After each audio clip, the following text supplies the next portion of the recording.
당신은 여기 있을 자격도 없어요. 당장 꺼져요. 며느리가 내게 그렇게 말했다.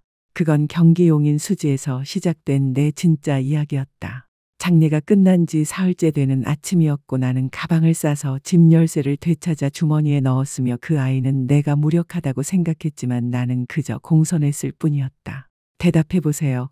어머니, 뭘 더 바라세요? 그게 어머니 짐이에요. 여긴 제 집이고 어머니는 짐이에요. 그 애는 내 여행 가방을 마치 쓰레기처럼 잔디밭으로 내던졌고 축축한 풀에 부딪히는 둔탁한 소리는 생각보다 크게 울렸는데 어쩌면 그렇게 들린 건 조용히 참고 넘겨온 세월의 무게가 내 귀에 더해졌기 때문이었을 것이다. 이설아는 현관에 서서 팔짱을 꼈고 그날 아침 바람처럼 매서운 어조로 말했다. 사흘 안에 나가세요. 그 애는 담담하게 그렇게 말했다. 나는 곧장 대꾸하지 않고 바닥에 놓인 가방을 내려다보았고 바퀴 하나가 금이 가 있었으며 손잡이 가죽에는 정나무의 이니셜이 여전히 박음질되어 있었고 그 아이가 내가 부산에 가기 전 모아둔 돈으로 사주었던 그때를 떠올렸고 나는 그 가방을 아마 5번쯤 썼을 뿐이었고 오늘이 6번째였다. 분명히 들으셨죠? 사흘이에요. 벌써 도어락 기사도 예약했어요. 그래도 나는 아직 아무 말도 하지 않았고 몸을 숙여 가방을 들어 올려 흙을 툭툭 털었고 지퍼는 반쯤 열린 채였고 안에는 가지런히 접어둔 스카프들과 하루치 약을 나눠 담은 약통이 있었고 정나무에 사망진단서가 든 봉투도 있었고 이설아는 그걸 제대로 잠그지도 않은 채 밖으로 던졌던 것이다. 내가 고개를 들었을 때 그 애는 이미 몸을 돌리고 있었고 마치 모든 게 끝난 듯했고 장례만 끝났으니 이제 처리해야 할 잡동사니 하나를 더 치우는 셈으로 나를 대하는 눈치였고 나는 가방을 들고 짧은 보도를 건너 인도 끝 계단에 앉아 휴대전화를 꺼냈고 처음 누른 번호는 택시도 친구도 아니었고 한때 내게 방을 내주겠다던 수원에 사는 사촌에게도 아니었고 나는 구청 재산세과의 전화에 침착한 목소리로 말했다. 지적도 확인하고 현황 측량을 의뢰하고 싶습니다.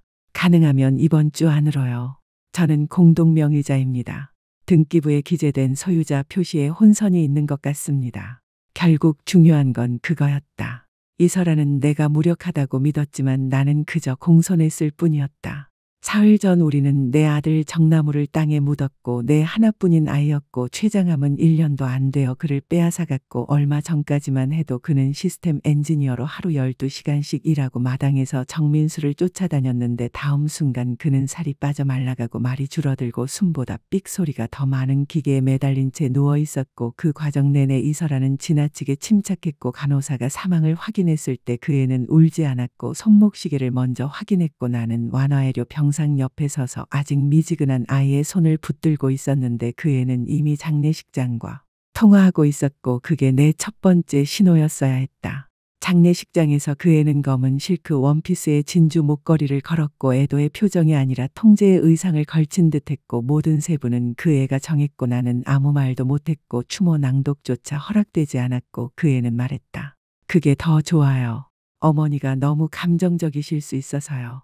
내 아들의 장례식에서 내가 너무 감정적일 수 있다니 나는 뒤쪽 조문석에 낯선 사람처럼 서서 굳은 포옹을 받아주고 낮게 속삭이는 위로의 누군가에게서 빌려온 듯한 미소로 대답했고 그 모든 동안 이설아는 자신이 쓴 연극의 주인공인 상처받은 미망인처럼 중앙에 서 있었고 나는 집에 돌아와서야 울었고 그 애가 나를 내던졌을 때에야 비명을 질렀다. 우리는 한 번도 서로 눈높이를 맞추지 못했지만 나무를 위해 서로를 견뎌냈고 초기에 그 애는 예의가 있었고 가끔은 따뜻하기도 했고 애쓰는 티가 났는데 결혼 이후로 모든 게 달라졌고 나무의 전화는 뜸해졌고 예고 없이 찾아오지 말라는 이야기를 들었고 정민수를 나와 단둘이 있게 하지 말라는 말도 들었고 허락이 있어야 한다는 단서를 붙였고 나는 천천히 밀려나 인테리어에 맞지 않는 가구처럼 옆으로 밀렸고 나무를 위해 그걸 받아들였지만 나무도 어느 순간부터는 그 변화를 느끼기 시작했고 어느 날 내가 예고 없이 갈비찜을 들고 찾아갔을 때 나무는 차고에서 나를 꼭 안아주고는 10대 아이처럼 뒷문으로 몰래 들여보내며 속삭였다.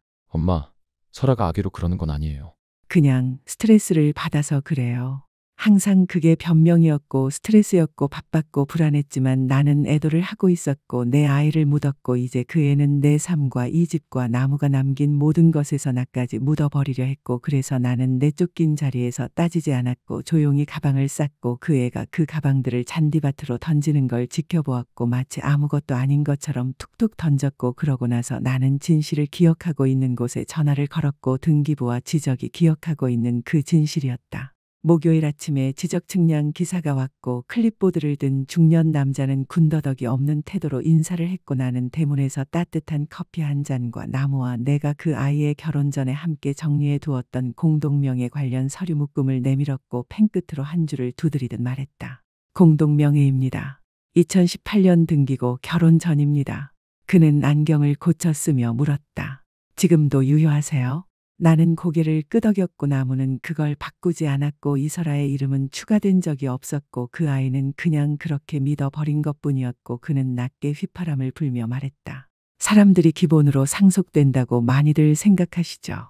그는 대지를 한 바퀴 돌며 경계를 확인하고 사진을 찍고 메모를 했고 며칠 내로 보고서를 제출하겠다고 했지만 우리는 이미 답을 알고 있었고 이 집은 절반이 내 것이었고 등기 변경이나 공증된 유언이 없는 한 그 절반은 더 커질 수도 있었고 이설아는 나를 내쫓기 전에 변호사에게 묻지 않았고 등기부를 확인하지도 않았고 나무가 만약을 위해 내와 금고에 넣어두라고 말했던 그 서류 뭉치조차 열어보지 않았지만 나는 이미 확인했고 이제 그 애가 정한 사흘의 기한은 지났고 나는 떠나는 게 아니라 되찾고 있었다. 그날 밤 집에서 몇 블록 떨어진 작은 모텔 방에서 벽지는 자잘한 꽃무늬였고 커튼에서는 라벤더와 먼지 냄새가 뒤섞여 흘렀고 나는 나무가 마지막 몇 달 동안 쓰던 노트북을 열었고 이설아는 손도 대지 않았던 그것이었고 비밀번호는 바뀌지 않았고 그 안에는 낡은 사진들만 있는 게 아니었고 무언가가 심각하게 잘못되어 있다는 첫 단서가 있었고 하지만 그 이야기는 이제 막 시작되는 중이었고 사람들은 엄마는 안다고 말하고 아이가 배고픈지 피곤한지 아픈지 안다고들 말하지만 나는 한때 그 말을 믿었고 그러나 내가 깨달았을 때는 나무가 세상을 떠나기 거의 1년 동안 나는 그 아이의 진짜 목소리를 듣지 못했다는 사실이었고 나무는 내 기적이었고 38배 얻은 늦은 축복이었고 5번의 유산과 그로 인해 버티지 못한 한 번의 결혼 이후에 찾아온 생명이었고 그 아이는 세상에 나올 때도 조용하고 관찰하는 눈으로 세상을 보았고 떠날 때도 그랬고 그 사이에 그는 세상에서 가장 다정한 아이였다. 어릴 적 그 아이는 많은 것을 바라지 않았고 장난감보다 책을 더 좋아했고 떼쓰는 울음보다 웃음을 더 쉽게 택했으며 늘 빨래를 개고 우편물을 읽는 일을 도와주었고 아버지가 세상을 떠난 뒤에는 집의 기둥이 되려는 듯 어깨를 곧게 세웠고 우리는 단순한 엄마와 아들을 넘어 한 팀처럼 움직였고 아무도 그 사이를 가를 수 없다고 믿었는데 그때 이설아가 들어왔고 그 애는 겉으로 큰 소리를 치거나 노골적으로 잔혹하지는 않았고 사진을 찍을 때 웃는 법을 알고 오븐 요리를 칭찬하는 멘트도 능숙했지만 그 눈은 방 안을 훑어보며 지금 가진 것보다 더 나은 무언가를 찾는 사람처럼 번득였고 처음 집에 왔을 때는 와인과 향초를 들고 왔지만 나는 술을 마시지 않았고 식탁 위에는 이미 촛불이 켜져 있었고 그 애는 그걸 눈치채더니 이후로 빈손으로 오는 법이 없었고 언제나 뭔가를 들고 왔는데 그건 늘 내가 하고 말끝을 삼키게 만드는 종류였고 겉으로는 달콤하지만 안쪽은 칼날처럼 정교하게 통제하는 사람, 그게 이설아였다. 약혼 뒤 첫 추석에 나는 정나무가 가장 좋아하던 잡채를 만들었고 할아버지가 좋아하던 훈연향을 살짝 입히듯 정성껏 묻혔는데 이설아는 한 입 맛보고는 아, 좀 투박하네요. 라고 말했고 칭찬처럼 웃었지만 그날 이후 나무는 그 음식을 다시 집지 않았고 결혼할 즈음에는 나무가 아몬드 우유와 요가 그리고 이른바 정서적 경계를 지키는 생활을 하게 되었고 그는 과거 이야기는 하고 싶지 않아 엄마 라고 말하기 시작했고 우리 평화를 지켜야 해 라고도 했고 마치 내가 그 아이가 세운 집에 승인받지 못한 출입자라도 되는 듯 느껴졌고 예전에는 매주 일요일마다 내게 전화하던 나무가 어느 순간 격주가 되었다가 결국 문자로만 하자 응 으로 바뀌었고 나는 그 모든 변화를 흘려보냈고 그게 밤마다 날 깨우는 대목인데 나는 그걸 놓아버렸고 좋은 엄마는 아들의 삶을 스스로 세우게 해주는 법이라고 믿었고 그게 나를 뒤에 남기는 일이라도 그렇다고 여겼지만 물러나 있으면서도 나는 계속 지켜보았고 돈부터 가구 배치까지 집안의 모든 결정을 이설아가 어떻게 주도하는지 예전에 왕따 당한 아이들을 위해 선생님에게 맞서던 나무가 이제는 말문을 열기 전에 내 눈치를 보며 허락을 구하듯 멈칫하는지, 내게 집에 오라고 말할 때도 마치 누군가의 승인이 필요한 사람처럼 초대하기를 주저하는지를 보았고, 정민수가 태어났을 때 나는 이제 다시 필요한 사람이 될 거라고 생각했고, 잠시 동안은 정말 그랬고, 제왕절개로 몸을 추스르는 동안 나는 음식을 만들고 청소를 하고 아기를 보느라 밤을 새웠고, 2주 동안 아기 방에서 잠을 자며 둘이 쉴 수 있도록 자리를 비켰고, 나는 그 아이를 마치 내가 낳은 아이처럼 사랑했지만 이설아가 회복되자 따뜻함은 금세 사라졌고, 내가 도착하는 날이면 현관문은 안에서 미리 잠겨 있었고, 오늘은 민수가 과자극됐어요. 라든가, 오늘 오후는 스크린 프리로 보낼 거예요. 같은 말로 내가 옛 가족 영상들을 보여주자고 청하면 조심스럽게 차단했고, 그러던 중 나무가 아프기 시작했고, 어느 진료를 다녀온 날 나무가 내게 전화를 걸어왔고, 목소리는 거칠고 머뭇거렸으며 뭔가 나왔대 라고 말했고, 최장 사기래 라고 했고, 나는 뭐라고 해야 할지 몰라 부엌 한가운데에서 한 손에는 행주를 다른 손에는 감자를 든 채 얼어붙었고, 아가야 하고 속삭였고, 나무는 울지 않았고, 나무는 늘 울지 않는 아이였지만 나는 울었고, 통화를 끊고 나서 바닥에 주저앉아 그 행주의 얼굴을 묻고 진실이 지워지기라도 하라는 듯 울었고, 일주일 뒤 나는 손님 방으로 이사했고, 방세를 내겠다고 했지만 이설아는 손사래를 쳤고, 다정함이 아니라 내일 늘리지 말라는 투였고, 간호사가 주 2회 와요 라고 말했고, 나는 그 애가 선이었다고 스스로를 설득했으며 스트레스는 사람을 이상하게 만든다고 되뇌었지만, 몇 달이 지나면서 나는 어떤 패턴을 보게 되었고, 병원에 갈 때 그 애는 한 번도 메모를 하지 않았고, 세부는 나무가 듣기 벅차요 라고 말했지만 정작 나무는 세부를 묻지 않았고 그저 멍하니 고개를 끄덕이며 믿었고, 어느 날 나는 조심스레 물었다. 최근 스캔 결과가 뭐라고 하던? 그 아이는 지친 눈으로 나를 보며 말했다. 나는 묻지 않아. 엄마, 설아가 기분 좋은 데만 집중하래. 하지만 나무는 기분이 좋지 않았고 날로 작아지고 시들고 죽어가고 있었고, 내가 한 번은 대체 치료 이야기를 꺼내자 이설아는 단번에 잘라 말했다. 그건 헛된 희망이에요. 그 말이 며칠 동안 귓가를 떠나지 않았고, 긍정적으로 지내보자도 아니고 도움이 된다면 뭐든 해보자도 아니고 딱 잘라 헛된 희망이라니, 마치 나무가 체념하고 조용해지길 바라는 사람처럼 들렸고, 그리고 나무는 정확히 그렇게 되어갔고, 마지막 몇 주 동안 그는 거의 말을 하지 않았고, 간호사는 아프지 않다고, 다만 진정 상태라고 했고, 이설아는 면회를 원하지 않는다고 했지만, 어느 날 밤 나는 나무의 방으로 몰래 들어갔고, 그 아이는 깨어 있었고, 눈동자는 물기를 머금은 유리처럼 탁했고, 손가락이 미세하게 떨리고 있었고, 나는 그 손을 잡고 말했다. 괜찮아, 아가야. 나 여기 있어. 그 아이의 입술이 아주 미세하게 움직였고, 속삭임이라 부르기도 민망할 만큼 희미했기에 나는 고개를 더 숙였고, 그게 전부였고, 곧 눈이 감겼으며 그것은 평화가 아니라 항복이었고, 장례식장에서 이설아는 검은 실크 원피스와 표정 없는 얼굴을 걸쳤고, 나무가 그녀의 삶의 빛이었고 폭풍 속의 고요였다는 준비된 문장을 읽었고, 나에 대한 말은 한마디도 없었고, 그녀를 만나기 이전 그 아이가 어떤 시간이었는지에 대한 언급은 더더욱 없었고, 나는 뒤쪽 자리에 배치되었고 가족석은 인원이 제한되어 있다는 말을 들었고, 이설아의 부모는 맨 앞중앙에 앉았고, 나는 일찍 자리를 빠져나와 집으로 돌아왔고, 기억 상자에서 아기 때 신겼던 작은 파란뜨개 신발을 꺼내보았고, 그날 수년 만에 나는 울기만 한 게 아니라 속에서 타오르는 분노를 느꼈고, 나는 분노했고, 그러나 소리치지 않고 안쪽으로 끓였고, 이것은 단순한 상실이 아니라 지우개질이었고, 나무가 서서히 희미해진 게 아니라 누군가의 손이 보탰다는 감각이 뼛속 깊이 일었고, 그 누군가는 내가 아니었고, 지금 그의 집과 아이와 이름을 쥐고 있는 여자였고, 그렇다고 영원할 리는 없었고,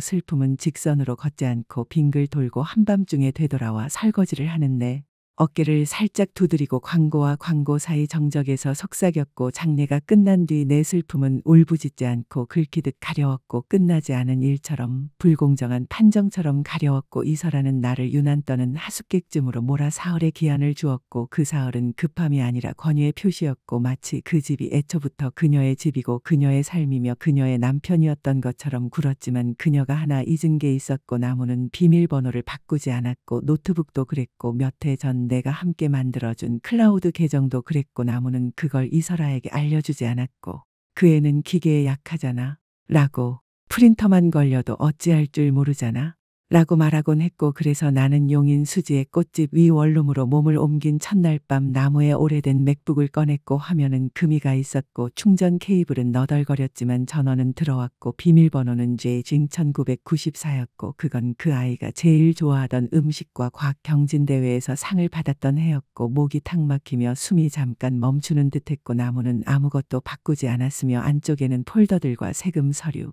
이메일과 낡은 음악 파일들이 있었고 분당이라는 이름의 하위 폴더가 눈에 들어왔고 거기에는 마지막 몇 달의 기록, 스캔 이미지와 처방전, 보험 회사의 안내문들이 정리되어 있었고 그런데 내 시선을 붙잡은 파일은 이설아 여행 2023이었고 나는 클릭했고 화면 속엔 이설아가 있었고 웃고 있었고 고개를 뒤로 젖힌 채 알 수 없는 남자의 팔에 몸을 기대고 있었고 그들은 해가 지는 바다를 등지고 서 있었고 남자는 구릿빛에 단단했고 30 중반쯤으로 보였고 이설아는 빨간 원피스 수영복을 입고 있었는데 그건 나무가 세상을 떠나기 일주일 전에도 그녀가 입고 있던 것이었고 나는 기억했는데 사촌과 스파에 다녀왔다며 돌아왔던 그 주말 때문이었고 그러나 화면 속은 스파가 아니었고 그 남자는 가족이 아니었고 내 손이 떨리기 시작했고 나는 스크롤을 내렸고 더 많은 사진들이 나왔고 호텔 발코니에서 가운을 걸친 이설아, 샴페인을 홀짝이는 이설아.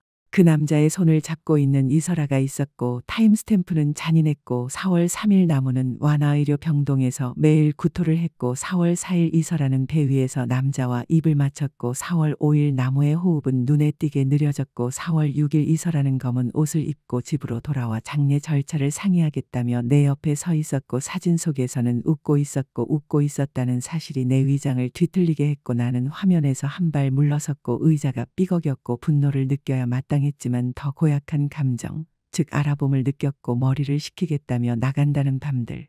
빠진 병문안, 과일 향과 땀 냄새가 섞인 채 늦게 들어오던 그날들이 하나로 맞물렸고 나는 그것을 스트레스라고 그녀의 대처 방식이라고 스스로를 달래왔지만 진실은 내 앞에 픽셀 하나하나로 누적되어 있었고 그녀는 슬퍼하지 않았고 자유로웠으며 나무는 그걸 끝내 알지 못했을 수도 있고 어쩌면 알고도 말할 힘이 없었을 수도 있었고 나는 매일 보관함을 열어 사진 태그에서 본 이름을 검색했고 라진우를 쳤고 나무의 편지함에서는 아무것도 뜨지 않아 이설아의 이름으로 바꾸자 수십 통의 전달 메일이 나왔고 잘라 붙인 듯 몸이 건조했고 의학적 정보뿐이었고 온기나 서명이 없었고 이어서 보냄 편함을 열어보니 나무가 세상을 떠나기 보름 전에 작성해둔 그러나 전송되지 않은 메일이 있었고 커서는 마지막 줄 끝에서 깜빡였고 나는 그 문장을 끝까지 읽었고 그 아이는 저장만 하고 보내지 못했고 그게 두려움이었는지 약물 때문이었는지 아니면 이설아가 옆에서 그 타이핑을 보았기 때문인지는 알 수 없었지만 이제 나는 동기가 있었고 사진이 있었고 의심은 증거로 바뀌었고 여전히 끝나지 않았고 다음날 나는 먼지 냄새가 스민 책장이 늘 줄지어 있고 프린터는 자주 걸리는 동네 작은 도서관으로 걸어가 은퇴한 초등교사였던 사서에게 나무가 받아 적었던 철자대회 우승을 기억하느냐고 인사한 뒤 컴퓨터 사용을 부탁했고 공공기록 열람 창을 열어 부동산 등기 변동과 위임장 등기, 사망진단서들을 검색했고 거기에 있었다. 정나무가 세상을 떠나기 이틀 전에 접수된 유언장이 가정법원 기록에 있었고 증인은 이설아의 직장 동료였으며 서명란에는 떨리는 필체로 정나무가 적혀 있었고 나는 한 달 전 내게 우편으로 보냈던 생일 카드를 꺼내 마지막으로 확인된 그 아이의 친필과 대조했고 서명이 맞지 않았고 심장이 쿵하고 내려앉았고 그 애가 위조했고 내 아들의 집과 자산 그리고 정민수에 대한 양육권까지 그 서류로 가로채려 했다는 사실이 눈앞에 선명해졌고 이제 내 손에 남은 건 동기와 수법과 실수. 이 세 가지였지만 나는 뒷배가 필요했고 오랫동안 걸지 않았던 번호를 눌러 한때 내게 신세를 졌던 사람에게 전화를 걸었고 노인을 느리다고 생각한다면 스캔들의 냄새를 맡은 오래된 친구들이 어떻게 움직이는지 본 적이 없는 것이라고 말하고 싶었으며 마지막으로 최병호 변호사와 박미정 기자. 오민석이 한자리에 모였던 게 언제였는지 기억도 가물가물했지만 주름진 얼굴만큼 예리한 기억력과 감각을 가진 셋이 다시 모였고 우리는 농담처럼 우리 팀 이름을 주름 경비대라고 부르자고 했지만 실제로 만들지는 않았고 다만 언젠가 그들의 기술이 필요할 날이 올 거라 나는 늘 알고 있었고 수십 년 변론의 경력을 가진 최병호는 은퇴 후에도 차고를 문서 상자로 가득 채워 진실이 다시 불려나오는 나를 위해 한 장도 파쇄하지 않았고 박미정은 허락보다 용서를 먼저 구하던 지역 기자였고 잘리고 다시 뽑히기를 몇 번이나 반복했으며 연락처 수첩은 퇴직연금보다 두꺼웠고 오민석은 평생을 그림자처럼 살아온 전직 형사이자 보험조사원으로 권력자와 비리사업가의 먼지까지 쓸어 올리는 사람이라 폭설 속 다람쥐도 추적할 사람이라고들 했고 나는 최병호에게 먼저 전화를 걸어 도움이 필요하다고 말했을 때 그는 이유도 묻지 않고 자기 집으로 오라고 화요일에 5대 간단한 간식을 가져오라고 했고 내가 도착했을 때 박미정과 오민석은 이미 와 있었고 박미정은 중대 범죄 가능성이라고 적힌 서류철과 뜨거운 커피를 책상 위에 내려놓았고 오민석은 해바라기 씨를 오도독 씹으며 시간이 무한히 있는 사람처럼 느긋해 보였고 최병호가 돋보기를 밀어 올리며 물었다. 대상은 누구죠? 이설아예요. 내 며느리요. 박미정이 한쪽 눈썹을 올렸다. 가식적인 웃음으로 예의의 가면을 쓰고 다니는 그 사람. 나는 고개를 끄덕였고 사진과 위조된 유언장. 나무가 끝내 보내지 못한 전자우편. 그가 어떻게 고립되었고 그 애가 아이의 몸이 재식기도 전에 나를 문 밖으로 던졌는지까지 전부 털어놓았고 이야기가 끝날 즈음 박미정의 턱선은 굳게 잠겼고 최병호는 이미 법률 메모지 위에 무언가를 부지런히 적고 있었고 오민석은 씹던 씨앗을 멈추었다. 나무가 아픈 걸 이용해 자산을 묶어두는 동안 다른 남자와 관계를 이어왔다는 말인가요? 나는 고개를 끄덕였다. 그리고 유언장을 조작했다는 것도요. 이런 세상에. 최병호가 등받이에 몸을 기대며 말했다. 회사 대표들이 법무팀을 동원해도 이만큼은 못해요. 엉성하네요. 박미정이 말했다. 그럼 잡을 수 있어요. 나는 셋의 얼굴을 차례로 바라보고 떨지 않는 목소리로 물었다. 도와줄래요? 최병호가 팔짱을 끼며 말했다. 업무를 나눕시다.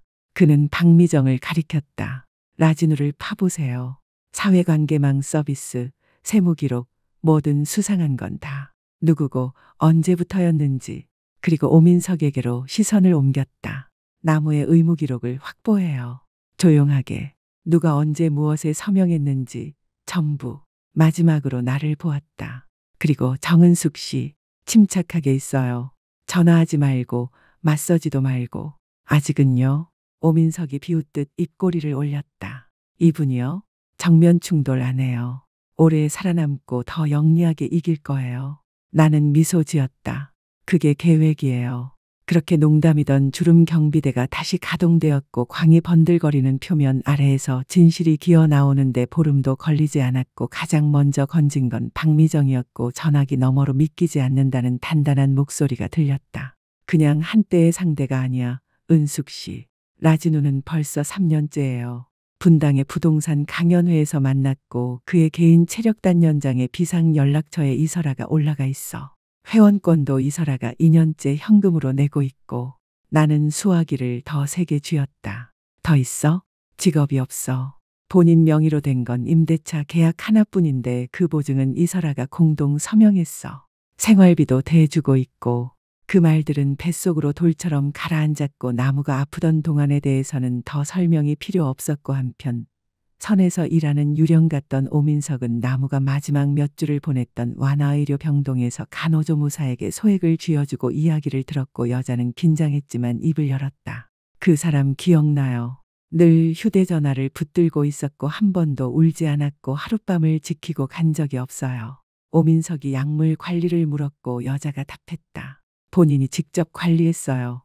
우리에게는 본인 허락 없이 조정하지 말라고 했고 제약 관련 경력이 있다고 말했는데 수간호사 기록과는 맞지 않았어요. 그리고 가장 위험한 한 조각이 나왔고 여자가 덧붙였다. 잠금 가방을 들고 다녔는데 어느 날 무언가를 밀어넣는 걸 봤어요. 서류 같은 거였어요. 오민석이 간호조무사에게 확인서에 서명까지 받아냈고 그 사이 최병호는 필적과 문서 감정에 깊숙이 들어가 나무가 떠나기 며칠 전에 접수된 그 유언장을 예전 사건에서 함께 일했던 신뢰하는 필적 감정인에게 보냈고 사흘 뒤 우리는 최병호의 차고에서 만났으며 윤활유 냄새와 비밀의 냄새가 뒤섞인 공기 속에서 그가 단정적으로 말했다. 위조됐습니다. 그는 내게 서류 2장을 건넸고 하나는 가정법원에 제출된 유언장이었고 다른 하나는 한 달 전 나무가 내게 보냈던 생일카드의 필체를 사진첩에서 복사해둔 견본이었으며 그는 펜끝으로 줄을 짚으며 말했다. 여기 디귿의 곡률 보이시죠? 완전히 달라요. 그리고 정나무의 티읕 획을 보세요. 이건 급히 그은 반면 나무의 것은 둥글고 신중합니다. 박미정이 덧붙였다. 공증 서명자도 문제예요. 라진우와 가까운 사람으로 확인됐고 자격이 없는 무자격자입니다. 그때 오민석이 휴대용 저장 장치를 꺼내 책상 위에 올리며 말했다. 녹음입니다. 수지 중심가 카페에서 재생 버튼이 눌리자 이설아의 목소리가 거칠게 살아났고 지금 겨우 붙들고 있어. 진우야. 다음 검사 전에 접수해야 해. 병동에서 약을 또 바꾸면 진짜 말을 하기 시작할지도 몰라. 하고 말한 뒤 웃음이 섞였고 라진우의 목소리가 이어졌다. 그냥 돈만 챙겨. 자기야. 그것으로 충분했고 돋보기 뒤에 눈빛이 매서워진 최병호가 말했다. 동기, 사기, 문서위조, 의료 방치까지 민사가처분은 물론 형사로도 갈 수 있는 수준입니다. 박미정이 팔짱을 끼며 물었다. 정민수 양육자는요? 그것도 가능해요. 우리가 순서를 잘 밟으면. 나는 무릎에서 힘이 빠져 오래된 진술서 상자 위에 앉았고 지난 몇 달 동안 스스로를 의심하고 내가 과민한 건지 슬픔이 의심을 키운 건지 수없이 묻던 시간이 떠올랐지만 아니었고 진실은 그저 기다리고 있었고 중요하지도 않은 늙은이쯤으로 보일지 몰라도 쉽게 잊지 않는 사람을 기다리고 있었고 우리는 그날 밤 남은 시간을 전부 준비에 쏟았고 최병호는 유언 효력 정지를 위한 가처분을 넣고 박미정은 이설아가 공개적으로 반격할 경우 친분 있는 지역 매체의 사진과 녹음을 흘릴 준비를 하며 기사 구조를 짰고 오민석은 가정법원에 익명 제보를 넣어 신문 단계에서 쟁점을 잡도록 하고 나는 나무의 고모와 고모부, 사촌들까지 온 가족을 저녁 식사에 초대하기로 했고 마지막 식탁이자 예상치 못한 심판의 밤을 만들기로 했고 나는 이틀 내내 불 앞에 서서 나무가 좋아하던 갈비찜을 오래 졸이고 잡채를 투명하게 무치고 제철 나물 무침을 준비하고 옥수수전과 모둠전을 부치고 호두강정을 식힌망 위에 올렸고 아이가 명절마다 보던 도자기 그릇을 꺼내고 한때 이설아가 촌스럽다고 했던 첫 냅킨까지 다리미로 빳빳하게 펴놓았고 그날 이설아는 단정한 치마에 가짜 겸손을 걸친 채 내 작은 전셋집에 들어서며 말했다. 이거 축하 자리인가요? 그럼요. 제대로 감사드리는 저녁이에요. 그 애가 긴 식탁을 훑어보자 가족들이 웃고 껴안는 풍경이 번졌고 나무의 고모와 고모부, 수지와 분당에서 올라온 사촌들, 멀리서 일부러 시간을 내준 데모 같은 분까지 자리했고 나는 덧붙였다. 나무를 제대로 기리고 싶었어요. 정말 그 아이를 아는 사람들과 함께. 이설아의 입술이 철사처럼 가늘게 말려 올라가며 미소를 만들었다. 생각이 깊으시네요. 그 애는 아직 몰랐고 식사는 기도로 시작되었고 나무가 좋아하던 찬송이 잔잔히 흘렀고 나는 흔들림 없는 목소리로 감사 인사를 전했고 사람들은 접시를 돌리고 이야기를 나눴고 공기는 따뜻했고 거의 향수처럼 부드러웠는데 최병호가 자리에서 일어나 가볍게 기침을 하며 말했다. 실례가 안 된다면 정은숙 씨가 제게 한 가지를 전해달라 하셔서요. 법적인 정리를 조금만 하겠습니다. 이설아의 눈이 순간 깜박였고 최병호는 식탁 한가운데에 서류철을 포개어 올리며 말했다. 저는 이 가족의 일을 오래 도왔던 변호사이자 오랜 친구로서 사실관계를 바로잡는 것이 옳다고 봅니다. 그는 첫 번째 서류철을 열어보였다. 여기 2021년 자필 유언장 원본입니다. 독립된 공증 절차를 거쳤고 전 재산과 권리 그리고 정민수의 양육자를 어머니 정은숙으로 지정했습니다. 고모가 짧게 숨을 삼키는 소리가 났고 이설아가 벌떡 일어나 말했다. 말도 안 돼요. 유언은 업데이트됐어요. 최병호가 손바닥을 들어보이며 말을 이었다. 맞습니다. 그리고 여기. 그가 두 번째 서류를 높이 들어보이며 말했다. 당신이 제출한 위조본이 있습니다. 나무가 약물에 크게 의존하고 의식이 흐릿하던 시기에 작성된 것으로 보이고 공증 서명자는 라진우와 직접 연결된 인물입니다. 이설아의 눈이 커지며 말했다. 그 이름 저는 몰라요. 박미정이 자리에서 일어나 목소리를 낮게 눌렀다. 이상하네요. 당신이 그와 해운대에서 요트를 타고 있는 사진이 있으니까요. 남편이 죽어가던 바로 그때. 그녀는 인화한 사진 뭉치를 식탁 위에 내려놓았고 여기저기서 숨죽이는 탄식이 터졌고 멀리 앉아있던 이설아의 어머니가 입을 손으로 가렸고 삼촌이 눈을 가늘게 뜨며 물었다. 그 주가 완화의료병동에 있던 때 맞아? 오민석이 고개를 끄덕이며 말했다. 맞습니다. 4월 4일.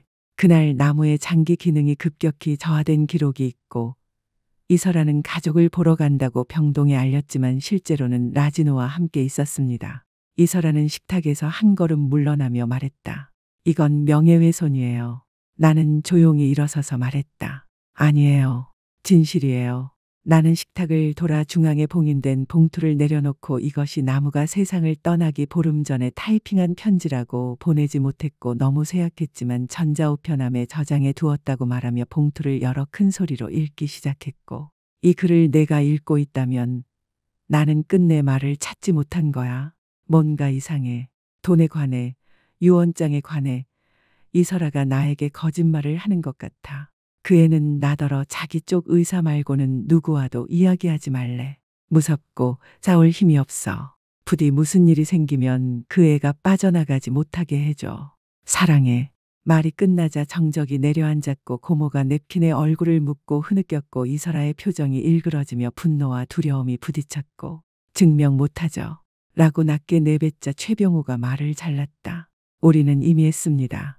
필적 감정서가 위조를 확인했고 증인은 공증인이 아니라 연결된 지인에 불과하며 완화의료 병동 비용으로 연결된 계좌는 나무가 떠나기 며칠 전에 비워졌고, 박미정이 조용히 덧붙였다. 그 돈은 당신 이름의 계좌로 들어갔어요. 그리고 이설아 씨, 당신과 라진우가 모든 걸 계획하는 녹취도 있어요. 이설아는 비틀거리며 물러섰고 의자가 뒤로 넘어갔으며 누군가가 자신을 여전히 변호해 줄 거라고 믿는 듯 두리번거렸지만 아무도 움직이지 않았고 심지어 친정어머니조차 침묵했고, 그건 겉보기에만 그런 거예요. 하고 속삭였지만 아니었고 보이는 그대로였고 남편이 아니라 장애물로 임종을 바라본 한 사람의 얼굴이었다. 나는 한 걸음 나가 아기였던 정민수를 안고 환하게 웃고 있는 나무의 사진을 들어 올리고 말했다. 넌 나를 지우려 했어, 이설아. 하지만 나무는 내가 누구인지 알고 있었고 이제 모두가 알아.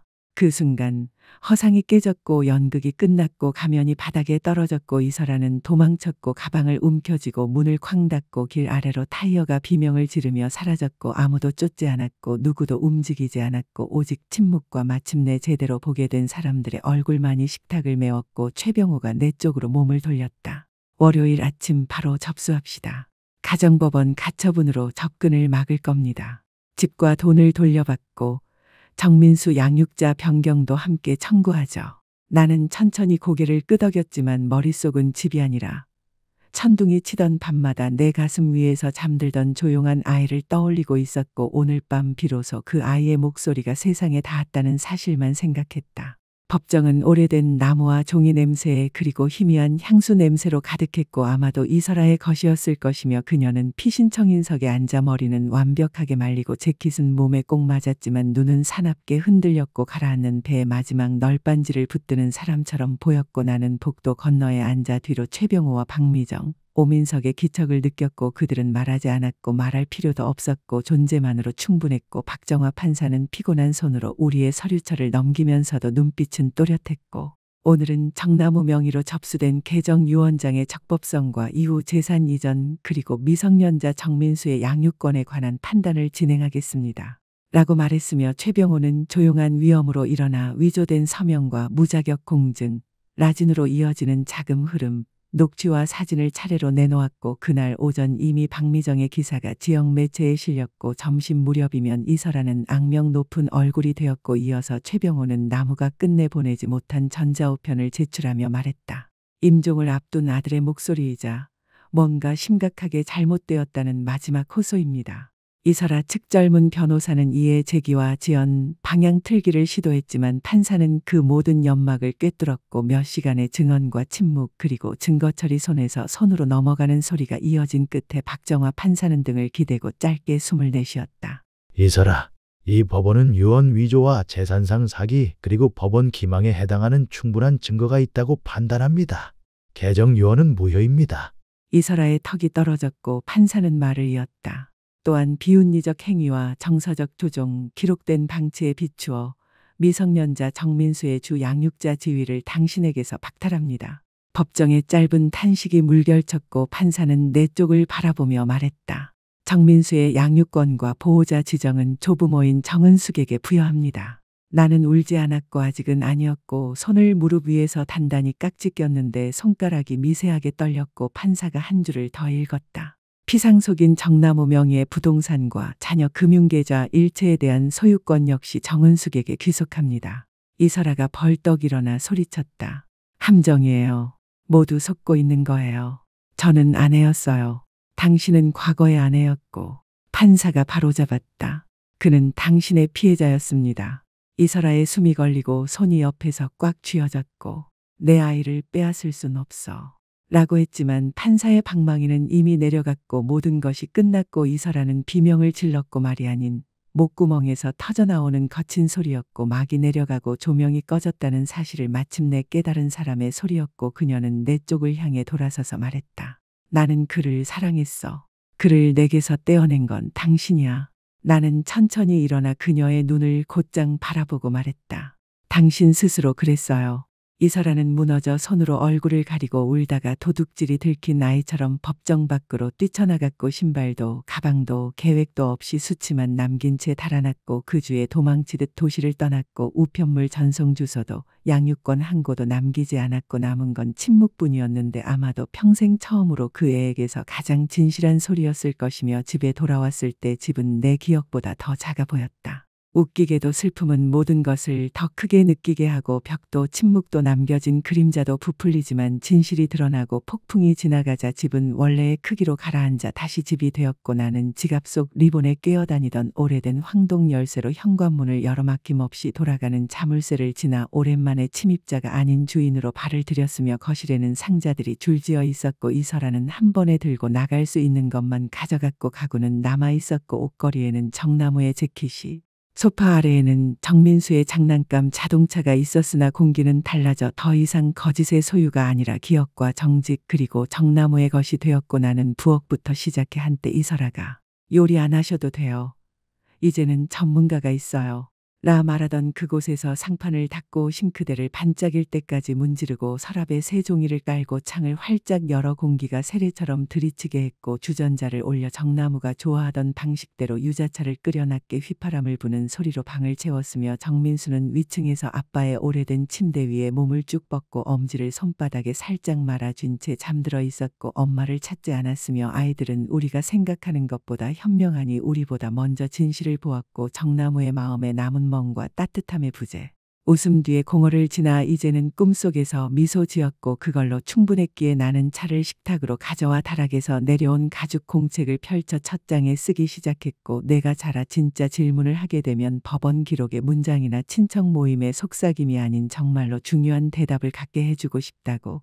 내 아버지는 좋은 사람이었고 다정했고 조용한 힘이 있었으며 더 많은 시간이 필요했지만 무엇보다 진실을 받을 자격이 있었다고.